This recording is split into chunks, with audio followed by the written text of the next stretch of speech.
All right, hello and welcome to the agenda on Dominion Brokers Group. I am Chike Ubogu. On the agenda today, we'll be looking at two different issues. First of all, the talking points in Ibadan, the Oyo State capital, about a young boy who was shot yesterday by the police. And the second talking point, we'll be looking at the the National Bureau of Statistics release of the inflation. Yes, the inflation is dropping. However, in reality, what's the living condition of Nigerians? So let's start the agenda this morning. Yesterday, eyewitnesses reported that some police officers and officers of the Oyo State Road Traffic Maintenance Agency were trying to flag down a vehicle whose driver was driving against traffic at the Alakia New Gbagi end of Ibadan. In a bid to arresting the traffic offender, the police officer, who was a member of the Joint Task Force, shot at the vehicle and an innocent school boy was hit by a stray bullet inside his dad's car. The school student was rushed to Welfare Hospital around the Gbagi area but was declared dead on arrival. It was reported that the student, along with his twin, were going for their West African School Certificate examination yesterday morning when the incident occurred. Let's get to watch a bit of the clip from yesterday's incident in Ibadan.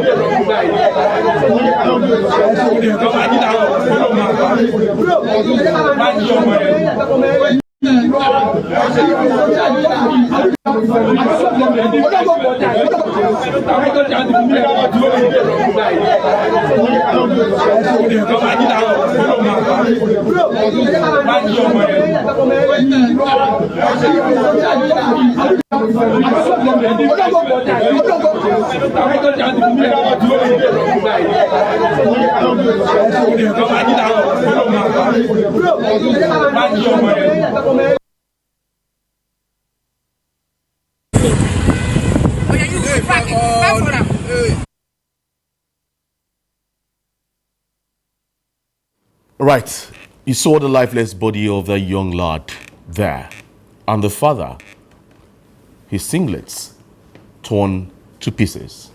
Well, the Oyo State government has explained what led to the tragic death of the young boy. According to the government, the student's father was driving against traffic when the incident happened.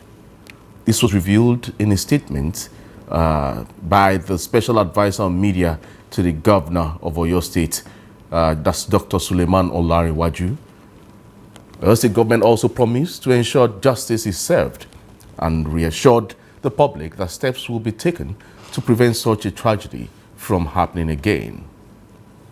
Also, the Oyo State Police Command, in a press release signed by the Command Public Relations Officer, Chief Superintendent of Police Adewale Oshifeso, clarified the incident, and I read, Oyo State Police Command regrets to inform the general public of a tragic incident that occurred during a joint traffic enforcement operation with the Oyo State Traffic Management Authority, which led to the unfortunate death of a 14-year-old male, Kehinde Alade, at approximately 7:45 hours on May 20th, 2025, along the airport roundabout, Alakia Adelubi Airport Road, Egbeda local government area. An enforcement team comprising OITMA of officers and personnel of the Oyo State Police Command attempted to stop a black Honda Accord with a Lagos registration number FST 639JJ, driven by one Odwanyo Alade, the father of the deceased young male, who was found to be driving against traffic. In our local parlance, we call it one way.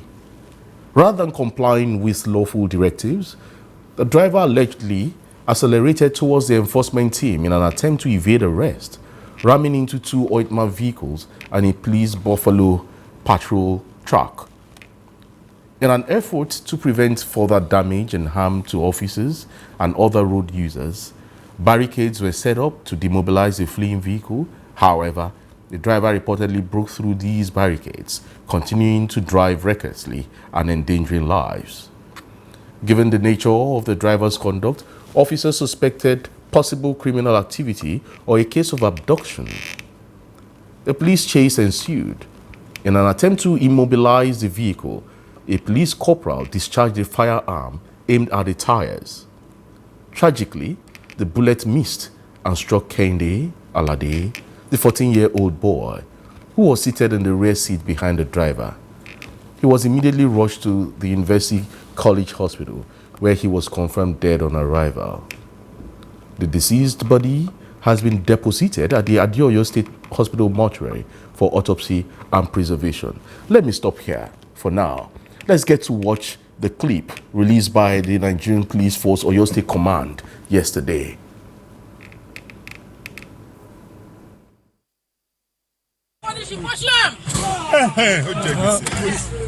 Good.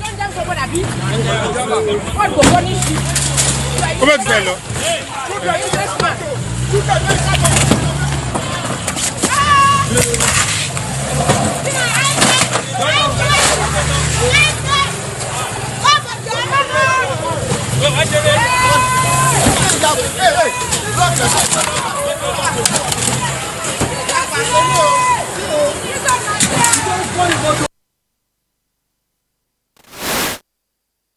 All right, you just saw that, and part of the things that happened yesterday. Well, to discuss this and many more with me this morning, I have in the studio in-house analyst Dolapo Charles Anjorin. Dolapo, good morning. It's good to have you this morning. Yeah, top of the morning to you, Mr. Chike Obo. And I also have here Comrade Ayo Adesoya, public affairs analyst, social commentator, and a human rights activist. It's good to have you this morning in the studios of Dominion Brokers Group. Cicero. All right. Well, we've heard from three different areas. The narration of what really happened, the government angle and the police angle. Well, the question is this, because we won't be dwelling too much on this. The question is, why should the police open fire on a fleeing vehicle that has a number plate in Nigeria, especially in a very crowded area like that? We're not saying the man was right, or we're not saying whatever happened, maybe he was trying to evade arrest or whatever. We're not downplaying that. But why must firearms be released? And at the end of the day, a young boy who was said to be writing his WAEC examination, a twin for that matter. And then if you watch that video clip, well, when the boy was lying lifeless on the stretcher, you saw a younger boy also being held by a woman, apparently could have been interpreted to be the twin of this guy. And then the twin was also writing an exam. Psychologically, the twin is destabilized. I don't think the twin will go further writing this exam because of the trauma. Now the family is traumatized. One death, too many. Comrade Adesoya. Thank you. My condolence goes to the family of the boy. But the truth of the matter remains that safety first. Life is too precious to be taught. You can't create it, you don't have to take it unnecessarily. So whatever argument we want to advance, the first thing should have been to make sure that life is not lost in the other sin.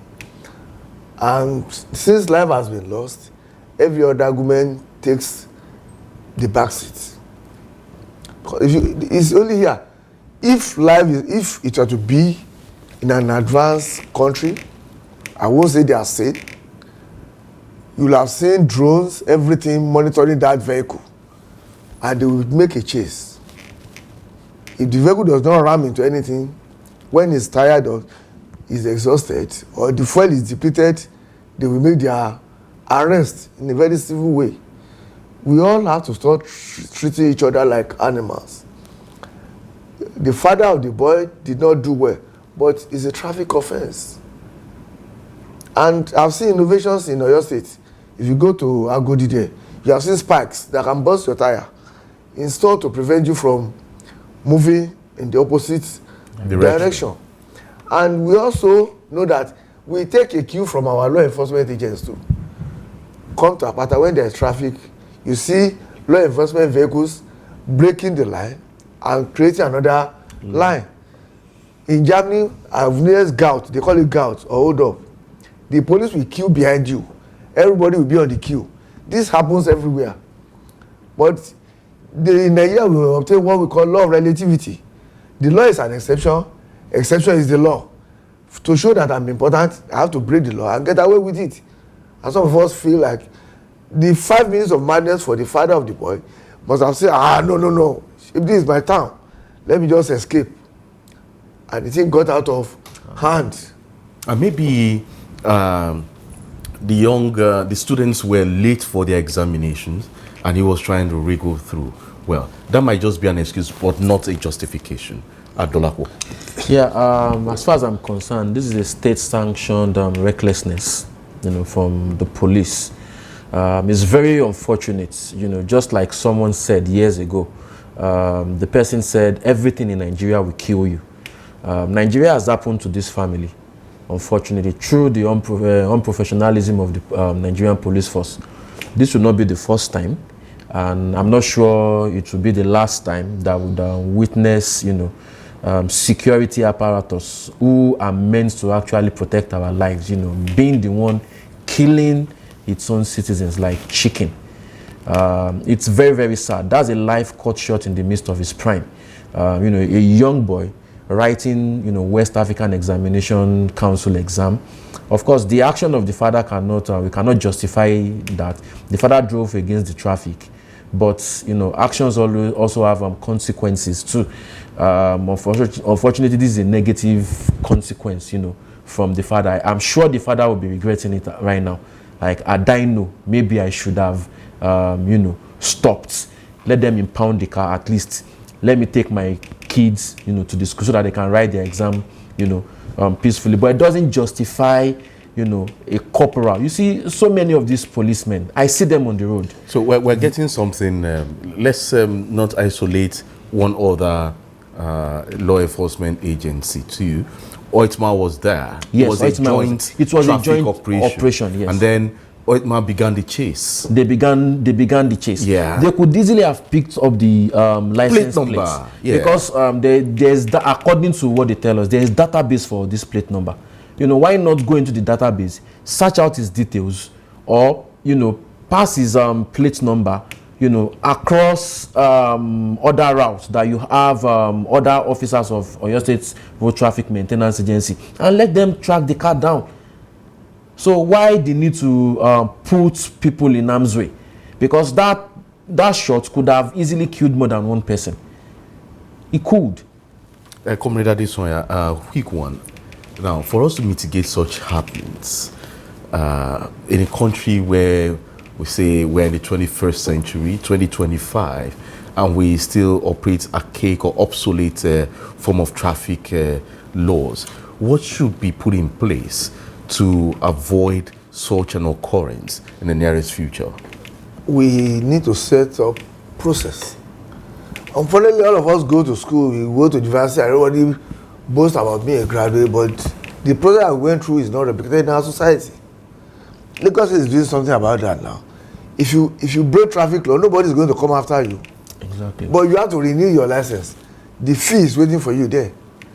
You can calculate, and when you go to renew, that's when your vehicle will be impounded. Nobody will run after you so that you don't endanger other people's life. Or you should replicate this.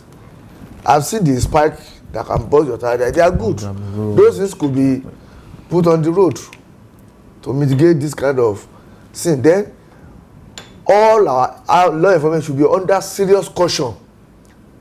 When there are no threats to your life, don't use fire. Lethal force. Lethal force, yeah.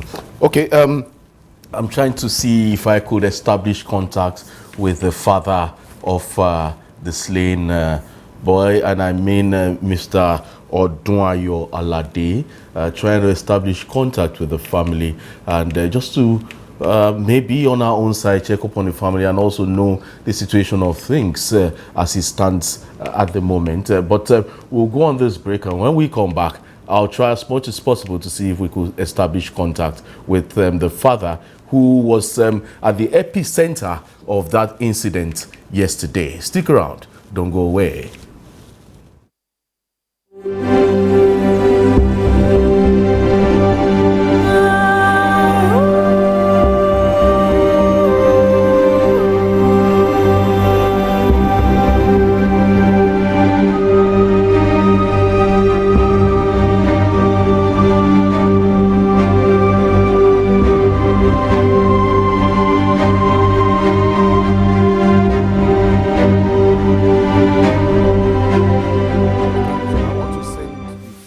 No doubt in my mind that with this collection,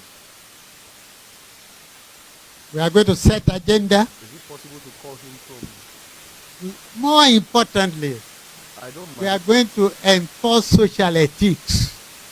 Okay. Because part of the problem of Nigeria is that the state is too powerful and the society is too weak. So when the state begins to misbehave, the weak society has no power to hold them into control. So we begin to do social ethicizing. So we not only report, we will not only inform, we will also set agenda.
From that break, yes, we'll be connecting with the father of the slain boy.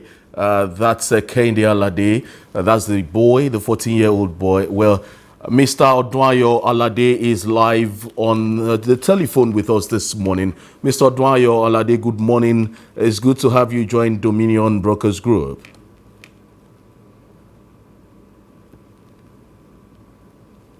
Hello, are you there, Mr. Alade? Yeah, good to have you join us this morning. And we'll commiserate with you, and our sincere condolences to you at this time. It's a moment of grief. However, we still want to ask one or two questions. What prompted you to trying to beat traffic rules yesterday? Were you under duress? What happened? Yesterday I was taking the children to school. I was a little bit down, so I had to branch to organize a place to pump the tire. So as I finished the tire, I saw this Ultima. I saw just a vehicle. And the junction of my house, there is a junction that we pass through to join the other lane. It's not up to a pole, very short distance. So as I saw them, they were coming. Then I moved my motor just to bust out to turn to the other lane. The one in the front now blocked me and hit my car. So I had to draw the thing down to reverse back to maneuver. So as I maneuvered the first one, I saw their train vehicle. Train vehicle with my vehicle. Then I tried to shift back again, just to maneuver him. But I couldn't pass through the other one to enter the normal lane. So I decided to just drive down that straight road. But in the process, I had gunshots.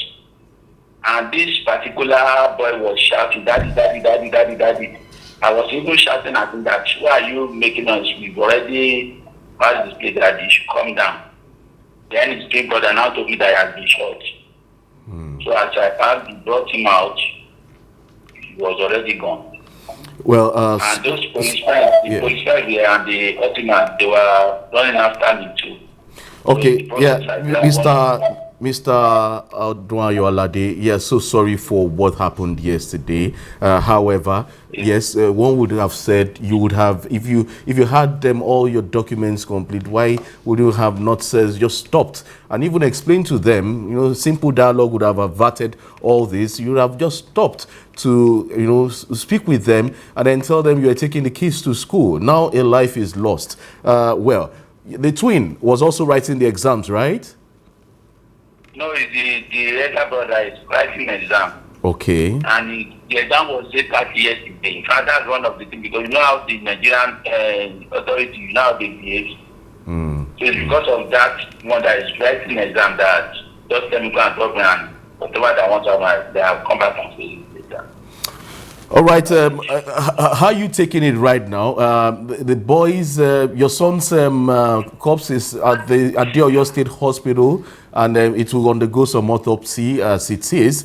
However, how is the family taking it at this moment? Well, it's me and the three of them, the twins, the elder one. So we are me and the twins that are at home. Their mother is not around.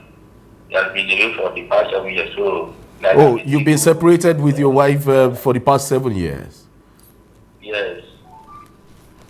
All right. Our condolences once again, and we still keep in touch with you to just follow up and see the progress made so far. Okay. Thank you for speaking with us, Mr. Odwayo Alade. Yes, Mr. Odwayo Alade is the father of the deceased 14-year-old student who was writing his WAEC examination and was cut short in his prime yesterday. Well, that's the same man who was trying to maneuver his vehicle, trying to evade arrests by traffic officers and even the police yesterday. We all spoke with him this morning. Well, it's still the agenda on Dominion Brokers Group. Comrade Adesoya, very sad one there, and your take on what he just said.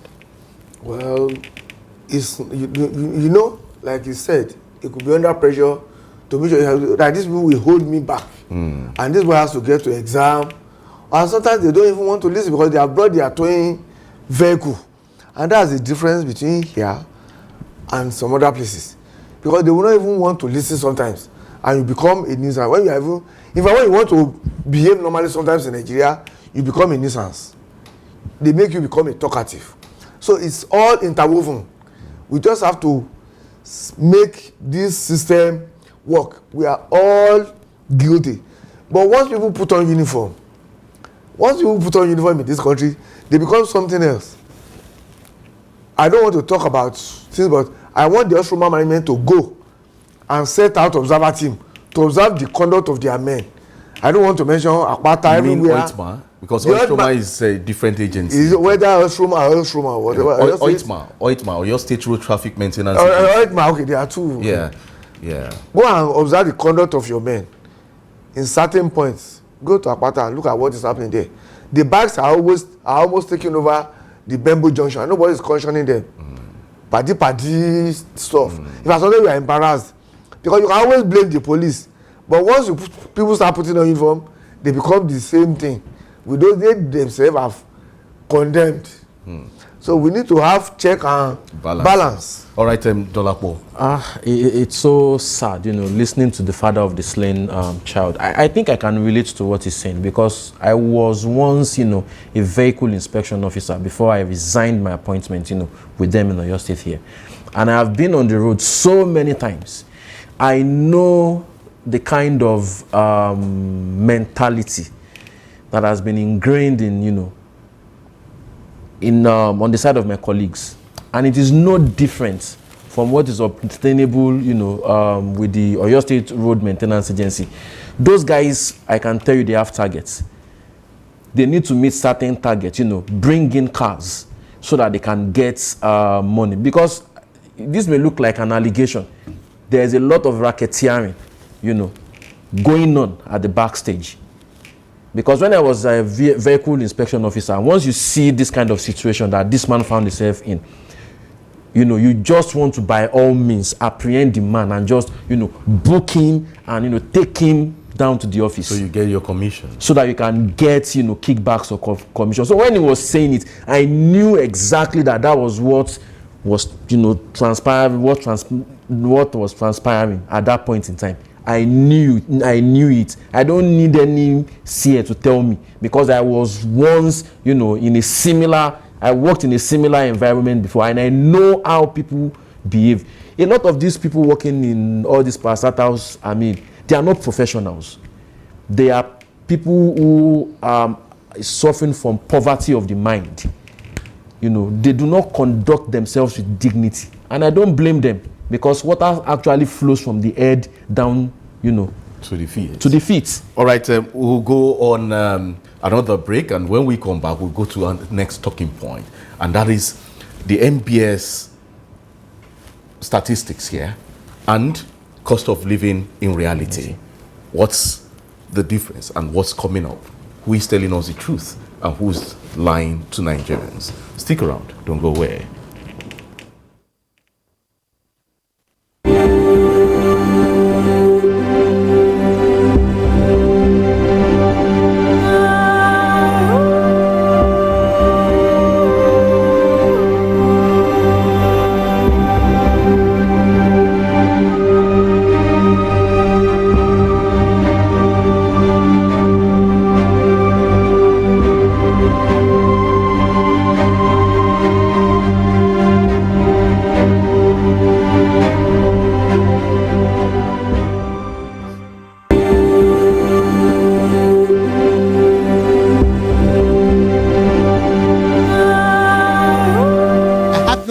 In my mind that with this collection we are going to set agenda. More importantly, we are going to enforce social ethics, because part of the problem of Nigeria is that the state is too powerful and the society is too weak. So when the state begins to misbehave, the weak society has no power to hold them into control. So we begin to do social ethicizing. So we not only report, we will not only inform, we will also set agenda.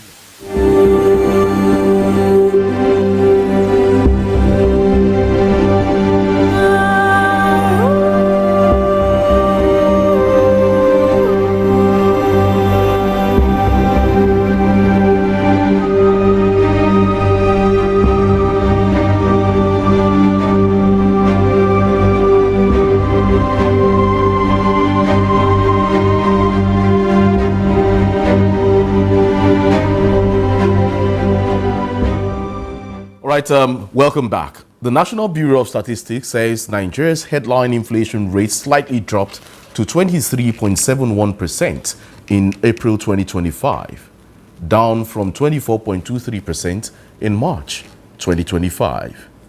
The news was met with applause from government officials and pro-government supporters who saw it as a sign of economic recovery. Sunday Dare, one of the spokespersons to President Bola Tinubu, said on his X handle, and I quote, "Tinubunomics continues to impact positively on both the economy and Nigerian citizens. Price inflation of most foodstuffs is being reversed. Prices of major foodstuffs are dropping. PMS prices are stabilizing. End of quote. However, the reality is different on the streets. Food prices remain high, transportation costs continue to rise, and families still struggle to afford basic necessities.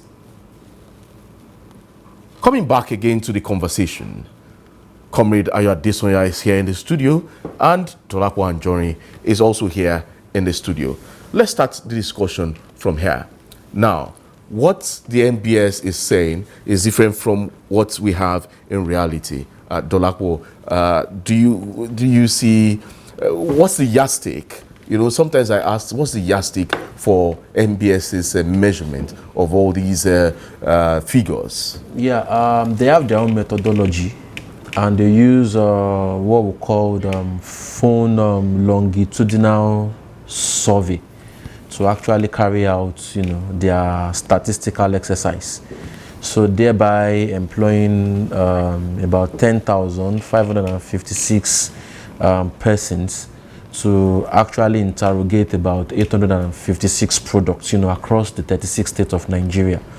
But when you look at it, by and large, data is actually data. But unfortunately, it doesn't correlate with our own everyday reality that we face as everyday Nigerians.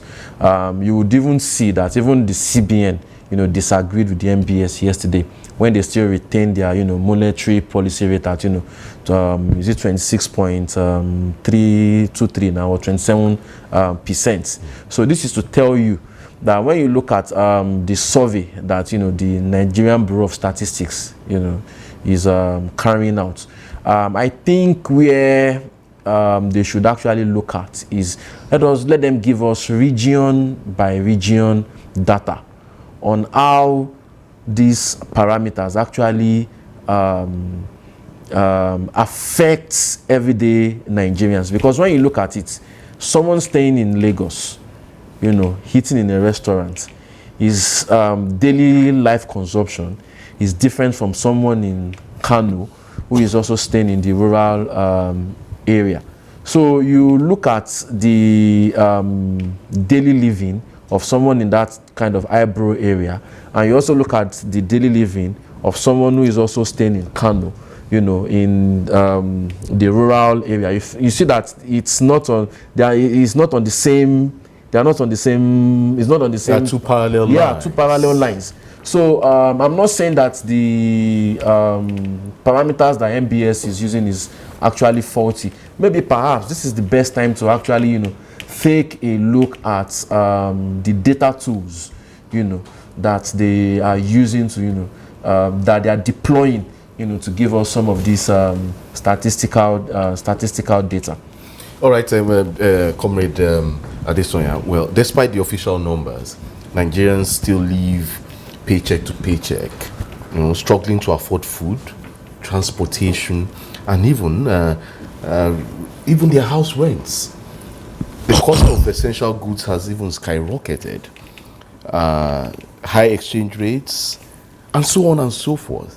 And then you want to ask again, this NBS data, what is it with the actual reality on ground, especially the cost of living for Nigerians? Thank you very much. I have no issue with the NBS statistics. They are professionals. I'm an agronomist, so I also deal with a lot of statistics. For agri at advanced level, is statistics. Yes. But what I think is missing is the safety net. I always say one thing. What we are practicing in this country is naked capitalism. Naked capitalism. That's my own view. Who wear the clothes on us? That is the safety net. And these so-called advanced countries feed their people. There is nowhere in the world that food is not subsidized. The rice that we even bring in from Thailand is subsidized. People are giving quota, and government has a guaranteed price. You saw Indian farmers 2 years ago protesting over removal of subsidy. But the subsidy in Nigeria, because Nigeria is a very complex country, to me, every other thing is secondary. Let people feed, then house them. I don't know why government stopped constructing houses in this country. You don't have to construct that. Why do you know why we have a rule that you cannot bury somebody in a housing estate? Because it is government owned. All the what we call fairly used building material like washing basin and the rest that is brought from Europe is gotten from demolished estates. Let me take for example, this Yaganku, Owode, everywhere would have been demolished, rebuilt into apartment blocks to house the growing population. And let me tell you one secret, the better people live, the more they procreate. When you want to live a better life, you don't want to have too many children. So you must go and look at the Korea experience. They were even brushing their people's teeth. South Korea were washing people, giving people toothpaste to brush their teeth. Go and look at Japanese experience. They were building massive houses. It's not only federal government. The states have failed us. Government has become business. Can you imagine government selling at 60 million naira? Government selling land to people. 60. Government, not these states alone. In fact, we are very unlucky in the southwestern part of the country. We don't have leaders again. How can government think like a businessman? Why should government think like a businessman? Government building estates, selling land. Government became profit venture. Is that government? But you ask people, we are fools, including me, to vote them every year. But when they come, they say, come and vote us. But when they have the power, they become a monster to us. Government will terrorize us. Government will build market, sell 6-7 million. These are facts. They are not hidden things. There's one thing I always share. I always tell people, for those of us who have moved every nook and cranny of this country, when you go to Kotangura market, farmers will always come there with their tractors. They drive tractors to the market. Northerners are not doing juju money. They are richer because they are supported. We are just coming across certified seeds here. They have used certified seeds in the north. Because the seed are segregated when we plant our tomato here, they call it Kerewa. It's not going to give you something of quality. But then we plant Patino, they have been planted. All the seed companies are in the northern part of the country. Because people will come and tell you that the Huawei is the best place. You are wrong. Our government has failed us. They are now into estate. Government is doing estate business. Is that government? You're talking about real estate. Real estate business, selling land 60-70 million. Who is going to cater for the poor? The government is supposed to cater for the need of the weak and the vulnerable. Not millionaires like those who can afford to build fantastic. You can build two-room apartment like you have in the Owode estate. Make it apartment block. It's supposed to be 99 years, less 1 day. I don't know how we came about government selling land now. And the irony of it is that it was those things that were built by the Western region in the 50s, I would not know in the 60s. 50s that are now being reinvented and resold as highbrow area. Are you saying, before I come to Dolapo now, are you saying that the ineptitude of government is also part of what is causing this disparity between the cost of living and the data from the NBS? The NBS are professionals. Look, I am a professional. We collect my data, roll out the statistics, use the necessary tools to roll out the papers so that you can understand what is going on. The policy, with that closeness, the monetary policy and the fiscal policy to me is okay. But Nigeria is making more money from the removal of subsidy. Now, you know that governors are paying off debts. The government is also taking solid infrastructure program. But the government, those that are closer to the grassroots, why should, you know, there is one advantage. If you are living in rural area, why should your road not be tarred? Why should you not have access to pipe water? We used to have, thank God you know what they do. You have this micro water scheme, mini water scheme. Nobody is doing anything about this.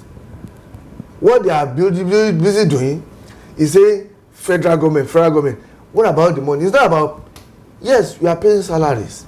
Yes, you are paying this, but the money cannot be like that forever. The money is not coming from, we are not building the necessary things. Why all of us now, if you want to do anything, you want to build your own house. Because you know that once you have a house on your head, you can stabilize your life. Then why is government not intervening? If government should build, a price of house rent will crash. Everybody, Abeson was built by Jakonde. Ojokoro was built by Jakonde. Simpson Street was a marshland. I was young when we used to go to Ipitimeta. Then we have a family house that we go for holiday. Was built by Jakonde. All this estates, Ipaja was built by Jakonde. What has others done? Nobody is doing anything for the poor and the vulnerable. The government is not government again. It's now association of wealth distributors. That's why you see them. That's why they tend to give more attention to religious leaders. They want to settle them. Opinion leaders that can make noise. They want to settle them. Other union. You understand what I'm saying? There's no transport system. Where are the bus stops? The last time we had bus stop was during the military era. CCTC. Where are the bus stops? All right, let me come to Dolapo. Dolapo, yes, we know these things are there. In reality, Nigerians are really not having it economically funny. Yes. You know, everything is kind of funny at this moment.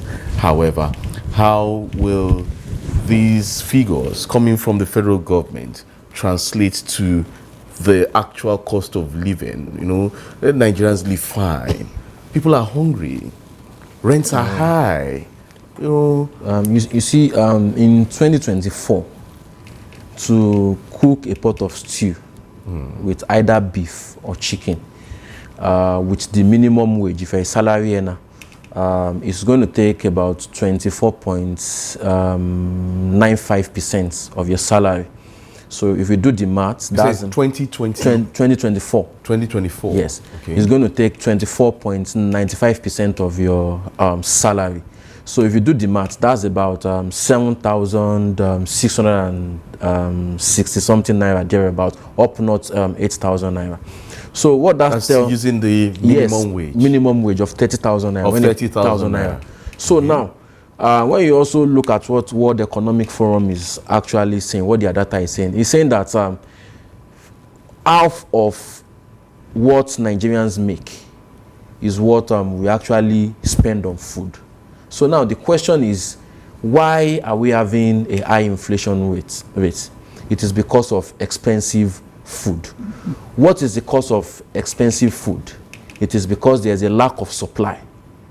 Now, the reason why you're having high inflation rate in Nigeria is because of supply, not because of demand this time around. Now, what is causing lack of supply? The food basket of the areas that produces food in Nigeria, you know, is being ravaged by bandits, kidnappers, and terrorists. So, what is the solution? Fix insecurity, and you will bring down inflation.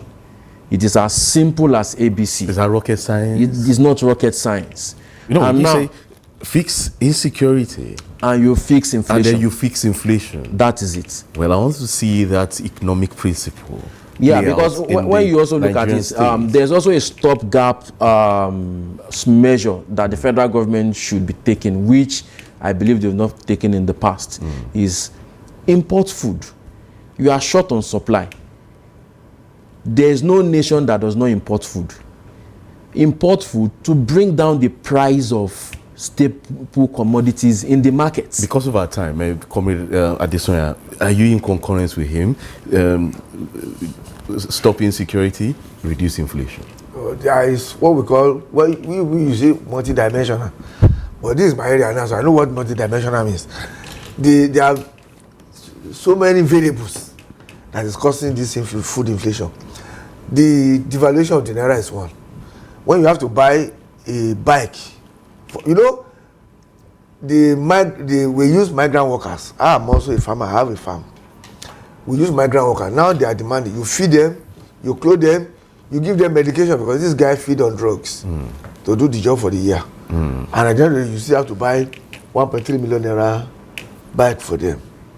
And it's not commensurate with the cost. Now, that I say, Okada is 1.3 million naira. Yes. Now, so the devaluation of the naira, and that's the only way for them to stabilize their own, the value of whatever they are taking back to. So in 30 seconds, let's set an agenda for government. We have to subsidize our food. Okay. And the subsidy must be at the consumption point, not at the input point again. All right. No matter how much you subsidize, if there's still the problem of supply, the burden will still fall on the citizen who is going to consume whatever you are producing. All right. Well, thank you, Comrade Adesoya. Yes, Comrade Ayo Adesoya, for featuring this morning, and also Dolapo Charles Anjorin for joining the conversation. But before we go, let me tell you this. The nation is not the land. It is the people. In transforming the people, we shall have a great nation. Let's keep the conversation going. Do follow us on all our social media platforms. On YouTube, Instagram, Facebook, and TikTok at Dominion Broadcast. And on the app X, formerly known as Twitter, is at Dominion Cast. My name is Chike Obogu. Do have a great day. Stay safe. Best wishes.